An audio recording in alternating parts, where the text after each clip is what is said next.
sinabi nang tumingin ka sa akin eh. Hindi, dapat kay Turbo Lola ako nakatingin para hindi niya tayo matakasan. Hindi nga ako mapipigilan kahit bantayan niya ako. Teka lang, bakit nandito sa eskwelahan natin ang gurang na yan? Ah, bakit? Sino ka para sabihan ako kung saan ako dapat pumunta? Ako lang naman ang tumalo sa'yo, no? Oh, sige, sumugod ka lang, maldita ka! Hindi kita Dali, sugod na! Ano Pero ba may yun, bakit? Umanda ako! Sabi ni Turbo Lola, may nakita daw siyang kakatuwang babae dito sa campus. Kailangan natin yung pag-usapan. Tama siya doon. Ano bang akala niyo dyan? Basta na lang ako nagagala dito sa eskwelahan? Para sabihin ko sa inyo, hinahanap ko rin yung gintong bola. Ha? At bakit naman mapupunta dito yung gintong bola? Tanga ko ba? Patay ka sa akin. Mag-goodbye ka na. Walang mawawala kung hahanapin natin dito. Hindi sumagi sa isip ko, pero pwedeng takot hindi okay nakapulot dun sa gintong bola. Magandang bola yun nagawa sa ginto, kaya... hindi nakakagulat kung may magka-interes man doon. Kaya lang, kung taong nakapulot nun, posibleng magising ang espiritual na kapangyarihan niya at magkaroon siya ng kakayahang makakita ng mga espiritu. Kung nakikita niya ang mga espiritu, aba syempre pati siya nakikita na rin ang mga yon. Nandun ang panganib na atakihin nila siya. Problema yun ah. Sana sinabi mo sa amin yan kanina pa lang. Sino ba yung kakatuwang babae na yan ah? Hindi ko alam kung anong pangalan niya. Pagkatapos ng klase niyo, ipapakalala ko siya sa inyo. Momo, ayos eh. Gano'n nga ba talaga kalakas ang kapangyarihan ng babaeng yun? Sapat na kaya yung krus at pananalibro na dala nila para matalo ko siya? Isa pa, nasa eskwelahan din ang alagad niya. Magagawa ko kayang labanan silang dalawa ng sabay? Oh, papalapit na siya dito. Ayan na yung babae na walang dress. O, Karun! Tara na, maghanap na tayo. Nasaan yung gurang? Nasa backpack ko. Momo, ayos eh. Huh? Kailangan kitang makausap agad. Nang tayong dalawa lang. Ha? Tungkol saan? Sabihin mo na, busy ako.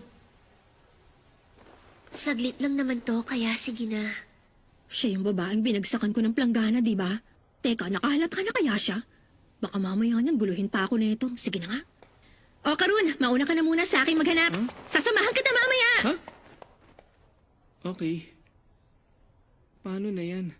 Hindi ako kumpiyansa na mahahanap ko yun ng mag-isa. Siya yon. Huh?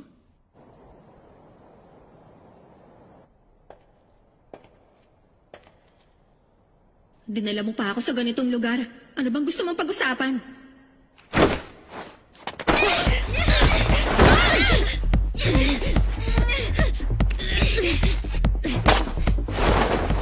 Mamatay ka! Demonyo ka! Ang baho! Amoy langis! Ano bang bagay yan? Demonyo ka! Bumalik ka na sa pinanggalingan mong lugar! Hawakan yung mga piling niya! Siguro hindi siya nakakagalaw! Tumigil kayo! Baka sinira!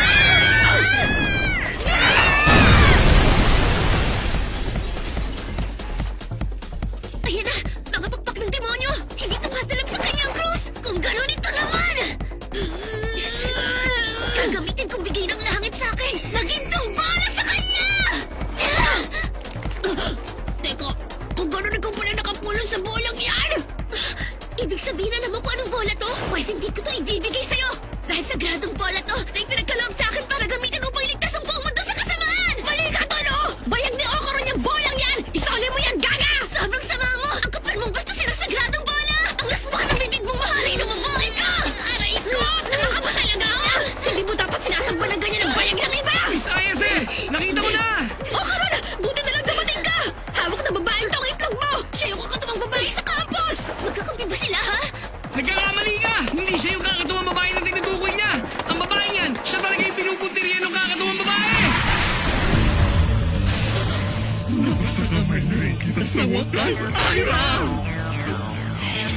Napakatagal na panahon natin naghintay ng pagkakataon hanggang sa makita mo ang muli, Ira!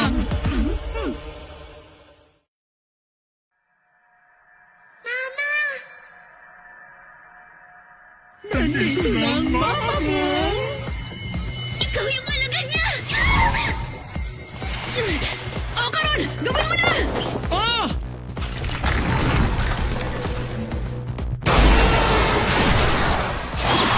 Nakakagulat ka! Ang munting Ira ko ba ang pinupuntirya mong makuha? Teka, pati ikaw, demonyo! Ay, ayoko na. Gusto ko nang umuwi. Nakakapanlumo. Tumigil ka! Hindi ko ibibigay si Aya sa'yo! Ikaw, bruha ka! Huwag mo siya kainin! Iluwa mo! Asar! Nakatali ang mga kamay ko kaya ang hirap kontrolin!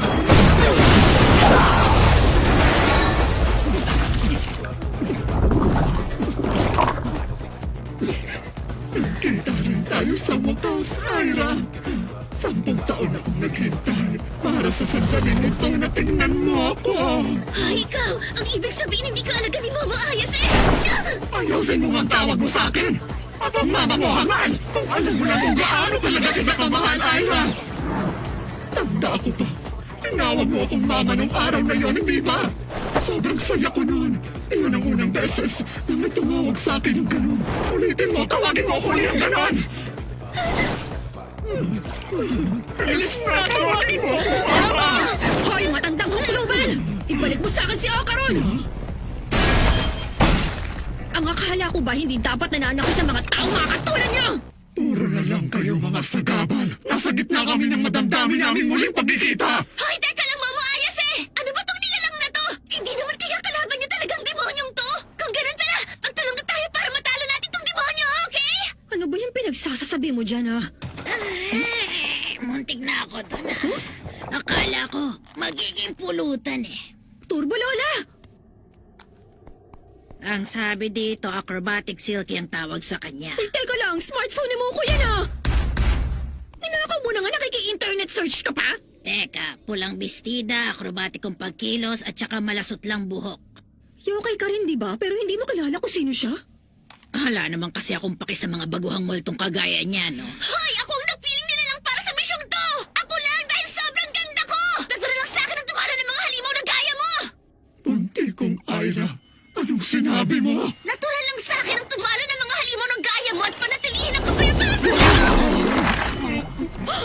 Walang hiya ka! Pwede ba tumigil ka na? Kain ka ng kain, kanina ka pa!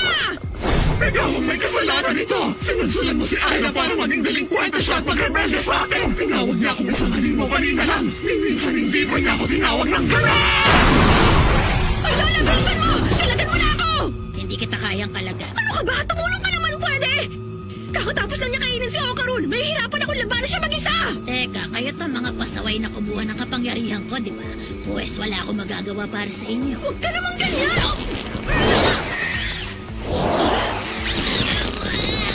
Una mong gawin, huwingi ka muna ng tawad. Total ikaw naman ang may kasalanan ng lahat. Sige na, mag-sorry ka! Buisit ka! Pasaway ka! May nakatulad sa mga kapatyo at robotics ko! Sinasalanta ang lahat ng mag-aanan nito at pinalilipad malayo!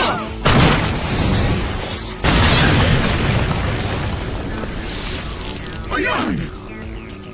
Ang bigas talaga ng ulo mong bata ka!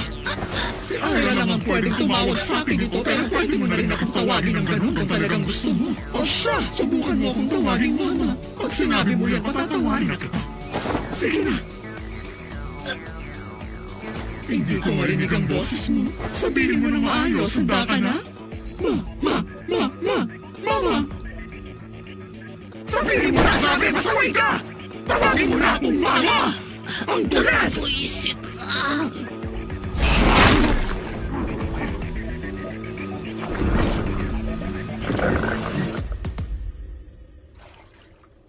Nasaan na ang anak ko? Nasaan? Hoy, pati ikaw nagpakain na sa kanya. Hoy, pipitsugin mo ito. Buti pa hanggang handa pa akong patawarin ka. Luwa mo na yung mga batang kinain mo. Anong nilalang ka ba? Manahimik ka, pwede ba? Huwag mo akong kausapin! Inispeto mo ako, wala kang galang! Hindi hamak na mas matanda ako sa'yo! Aba, mukha yatang gusto mo na rin mamatay, ah. Alam mo, ang mga pampaswerteng pusa, may kakayahan daw na makapagbigay ng magandang kapalaran sa kahit sino. Hoy, nakain mo na rin yung buhok mo nung kinain mo si Momo. Sobrang inay! Anong nangyayari? Nasusunog ang buhok ko!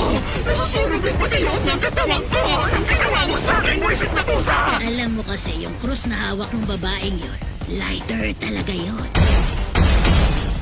Kinuha ni Momo ang lighter na yon at sinindihan ang buhok mo para mapaliyab niya.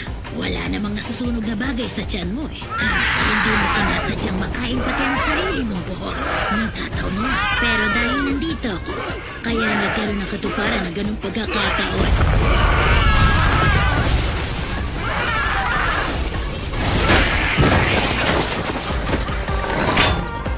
Ang init! Misayase! Masyado ka padalos-dalos! Ha? Hoy, Okarun, ikaw yung una nakain sa atin. Makasermon ka. Tagumpay ang pagliligtas. Gaganti na kami ngayon sa iyong kluban ka!